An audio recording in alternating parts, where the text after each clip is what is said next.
10 Brilliant and Brutal Methods of Ancient Psychological Warfare. Warfare has been around for a very long time. As ancient methods have shown us, interactions between various groups of human beings haven't always been peachy. If anything, they've often been nothing shy of horrific. And sometimes, horrific is actually the point of some forms of warfare, tactics intended to intimidate and scare the other side.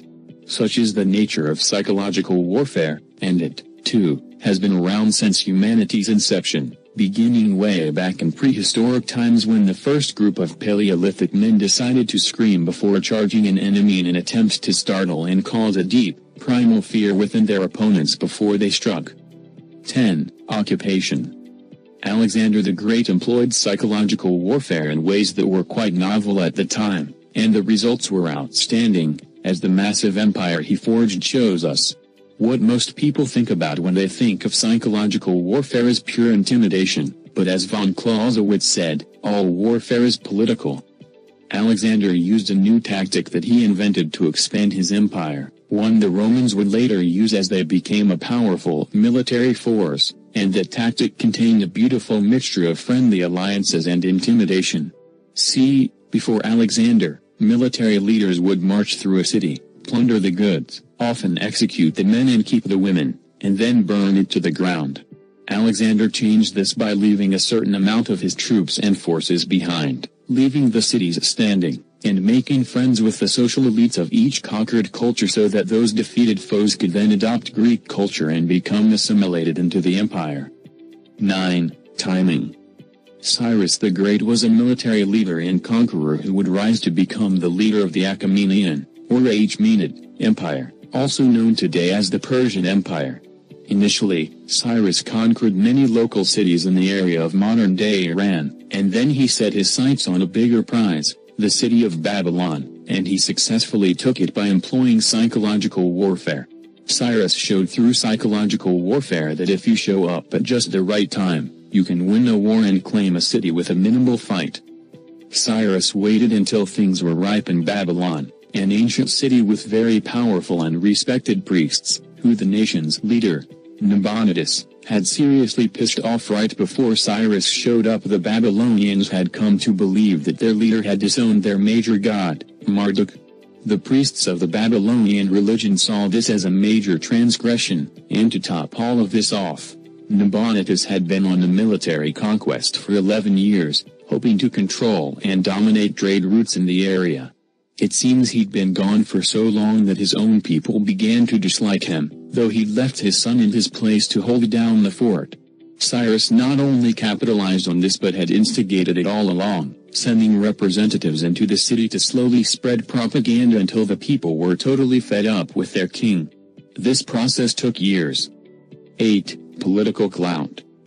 When it comes to a shining, lovable, political image put forth by a political and/or military leader, very few, if any, people in history come close to the political savvy displayed by Julius Caesar.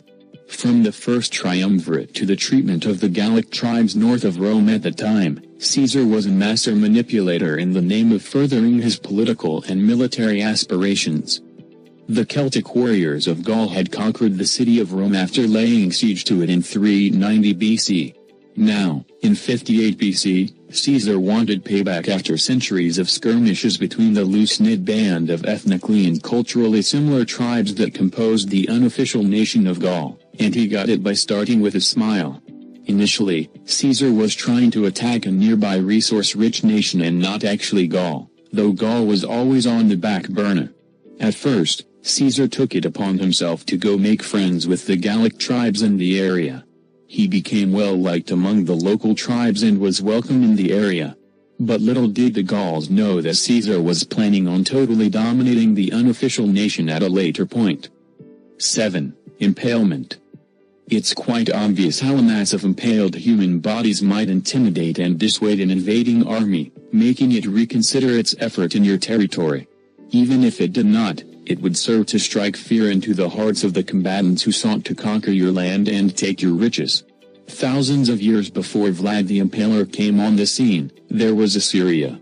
Assyria was unanimously agreed upon as a violent culture, something that's even mentioned in the Holy Bible. Ancient depictions show us that the Assyrians not only used to impale people like Vlad did, but they took it a step further by stabbing the stake through the victim's abdomen. All this would leave a grisly and horrifying sight for any passers-by who might have considered taking on the ancient Assyrians. This no doubt terrified both criminals and foreign armies alike. 6. Gifts of flesh. When it comes to psychological warfare in the form of sheer brutality, impalement wasn't the only thing the ancient Assyrians turned to. They had other methods of scaring the life out of their neighbors. Ashurbanipal was the king of Assyria from 668 to 627 BC, and he was apparently quite gifted intellectually. Ashurbanipal would use his intellect sometimes for torturous ploys which would turn out to be genius military strategies. C. Ashurbanipal seemed to take tremendous joy in removing the flesh of his victims and rivals, but he did this for a calculated reason, to terrify others. He is quoted as saying, "I will hack up the flesh and then carry it with me, to show off in other countries." Can you imagine the looks on the faces of today's leaders if one nation's highest chief met with another toting a bag of well-preserved flesh that had been systematically carved off his enemies? Needless to say, the message was loud and clear. 5. Flaying and staking.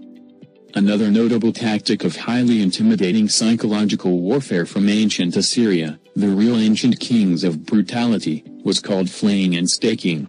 Flaying and staking is mentioned in the Holy Bible, and other surviving works depict this gruesome process, which was a horrific style of execution in the name of intimidation.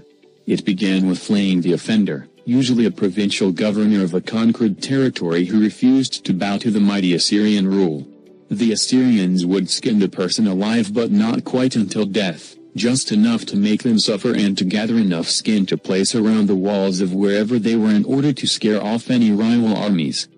Staking was similar to impalement, but the executioner would slowly shove the stake up through the anus of the condemned, taking great care to only move the vital organs aside so as to not kill the offender. Then, in traditional impalement-like fashion, they would sometimes hoist the stake up by burying the butt end of it into the ground to put on display before their cities. The reason for the tedious process was to keep the person alive as long as possible, and sometimes, these poor condemned persons would live for several days on end. 4. Crucifixion. Crucifixion could almost be likened to cultures erecting skyscrapers of their enemies, both living and dead, to stand tall and tower, terrifying their enemies and potential adversaries. Such a sight of a group of crucified, helpless victims would be enough to make anyone reconsider a challenge to the people doing the crucifying. Crucifixion was actually pretty widespread throughout the ancient world. The Persians, the Carthaginians, and other cultures practiced it as both a military and criminal deterrent. There were many different methods of crucifixion to terrify an enemy, and some cultures used various versions of the practice over time. In Rome, for instance, nails weren't always driven through the intended victim, so as to prolong the suffering in the air rather than risk the offender bleeding to death. In these cases, the victim would be simply tied to the cross or a T-shaped wooden crucifix.